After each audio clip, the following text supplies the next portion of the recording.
What is up, you guys, and welcome back to another episode of Drew's Automobile Wonders as I continue my series of vehicles I previously owned. And on this one, it's going to be pretty quick because this car, I didn't own it for very long and it served very little purpose other than being my daily driver slash winter beater.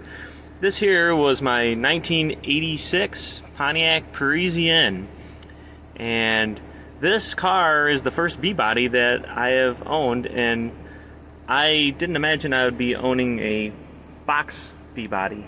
I thought I would end up owning an LT1 Caprice or Roadmaster, or maybe even an Impala SS, because quite frankly those are my favorite cars of that time. So but this car, I picked it up for 900 bucks. For those who don't know, haven't watched my video on my CJ, I bought this car while I was fixing up the CJ, and I wanted something extra to drive that wouldn't break down on me or anything like that. But ultimately I ended up getting rid of the CJ anyways and kept this car around for the following winter while I had the dually. So this car had a Oldsmobile 307 cubic inch V8 in it, which made about 150 horsepower factory and like 250-ish pound-feet of torque factory. It was all stock. It still had all the emissions crap hooked up to it. It even had a goofy electronic version of a quadrajet carburetor on it, which I ended up having issues with, as well as the electronic distributor, which was kind of a modified version of a HEI. It was an HEI, but it was weird. It had computer crap and all that kind of hooked to it, and it ended up being a problem. So we ended up putting a conventional HEI in it, as well as eliminating all the electronics on the carburetor via just unplugging them. And it actually ran so much better when we did, because it would the choke wouldn't work, and it would run like crap because the electronics on it are just so old. Probably had a couple vacuum leaks here and there too, but we got to run much better after we fixed all that, and it seemed to run pretty well. But a lot of stuff was included with this car, including one skirt. These cars came with fender skirts on them. This was what they called the Chevyac, or the Pontiac Caprice, because it's essentially the same car. Only it came with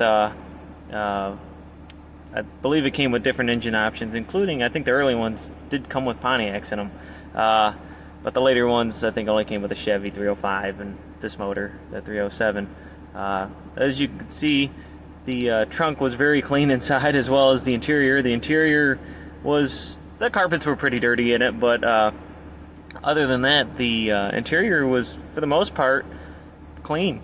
It had a column lock on it. As you can see, that padlock was a security clamp that clamped over and kept it would keep thieves from punching the steering column, which these GM steering columns of these times were very notorious for being easy to break apart and hot wiring and so on.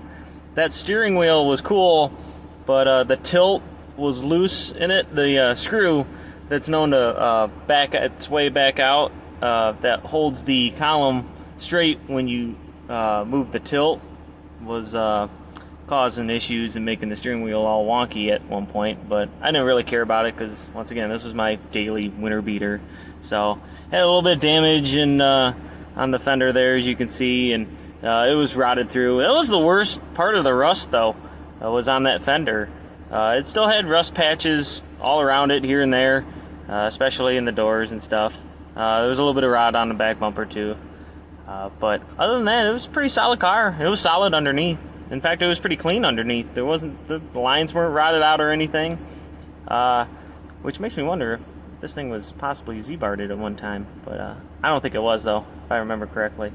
But yeah, this was basically just a daily driver. I took the hubcaps off because they were squeaky and they were very annoying, so I ended up taking them off, and I think my dad said it looked like a dirt track car when I was done with it. When I took the hubcaps off of it, I'm like, yeah, you're right, it kind of does. But this car rode really nicely. I mean, if it was in tip-top shape, and it was more clean, I probably would have kept it because it would have made a great road trip car. But it served its purpose. It was just a daily driver, regular car. There's a picture of snow on it. It looks like it's got aero glass, like the Aero Coupe Caprices and the Monte Carlos.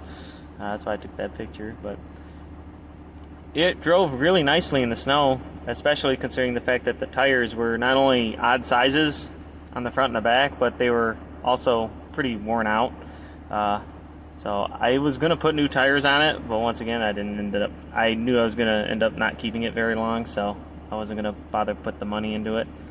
That's a picture of me. I think I was putting spark plugs in at that time, making a parody of the Slav squat that people in my age group like to do.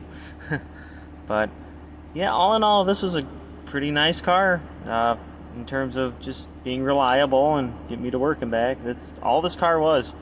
Got roughly about 20 miles per gallon. It was okay on fuel considering how beat up, how tired the motor was. But that's the thing, is these old smogged down V8s, and any motor at that time for that matter, they made so little power they couldn't hurt themselves. So rev the hell out of it and it would be fine. The front bumper was pinched in on the passenger side too. Like I said, I think this car was in an accident or something at one point, or it seems like it was old lady owned, because it had it had AARP stickers and stuff on it. So I'm guessing this belonged to an old fella or old lady that either they passed away or something like that. And the family didn't want to deal with it, so it got handed off to the junkyard that I bought it from. And I saved it from the crusher because they said they were going to crush this thing. And it was cool seeing it on Facebook Market shortly after I sold it, because I was like, oh cool, I basically rescued this car. It's back out on the road, So anyways, I'm going to wrap it up here. This was my 1986 Pontiac Parisienne. So there's not a whole lot to talk about it other than it served its purpose as a daily driver / winter beater. And it most certainly served well. I got my $900 worth out of it. It was like I said, it was a junkyard buy. The cruise control even still worked on it. I forgot to mention that. But anyways, this concludes the video for my 1986 Pontiac Parisienne. And look forward to putting up my next video, which should be my 1989 Chevy Dually 3500. It was a GMT 400 too. So take care, everybody. Later.